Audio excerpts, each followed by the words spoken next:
The following example is again against Taimanov, this time in the Palma de Mallorca Indizonal 1970. And it's black to move in the 14th move, so just this critical moment before the time control. Where to go with the rook b7?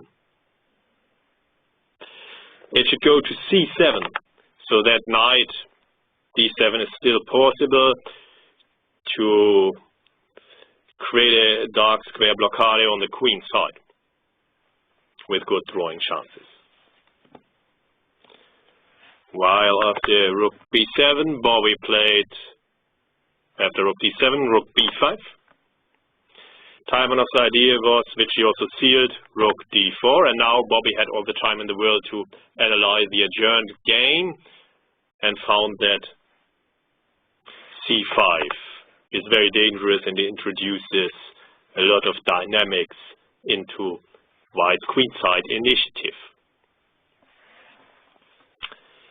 For example, g3 would be completely wrong, of course. Now black has very good counterplay, even against white's king. c5 is very strong, as the h-pawn is not important. Black's pawns are too far behind, and white's queenside majority is extremely dangerous, of course. And here comes a very difficult moment.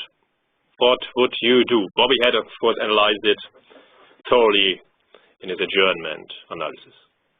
Rook b3 or rook takes b4. And this is objectively extremely difficult. Bobby's decision might be right, at least from the practical point of view. But rook b3 also is very critical. Then Taimanov gives the following more or less forced variation.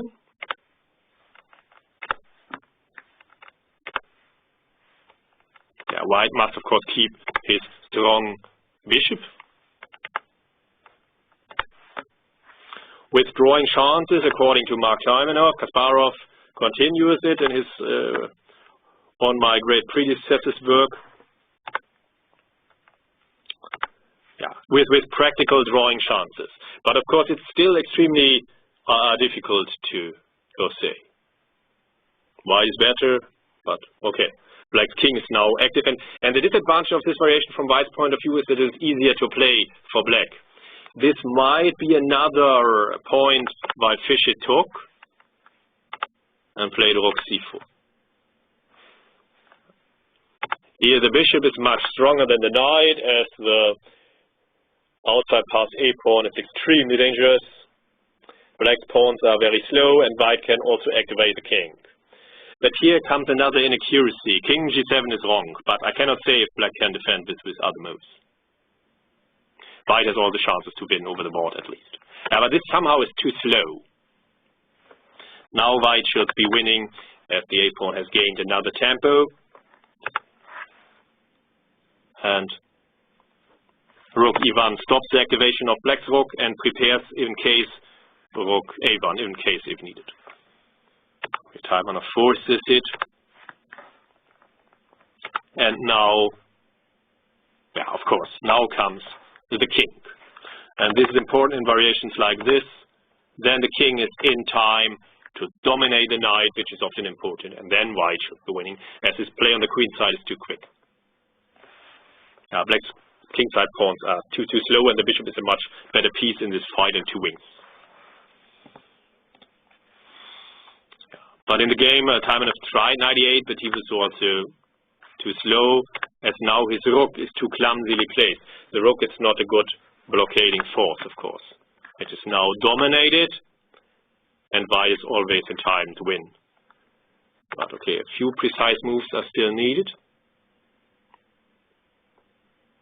Domination, very important. And only now the king can come. Knight check shadow, and the king is now just in time to help the white's forces win. And the last move of the game was king b5. King takes b4 would spoil it. Now the knight can come and it's a draw. But after king b5, Taimanov resigned as the knight can come, but white's attack strikes first. And the king comes to b6.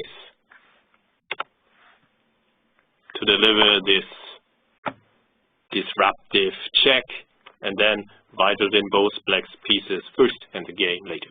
Again, a really instructive demonstration of Bobby's power play with his favorite material configuration in the endgame, rook and light squared bishop against rook and knight.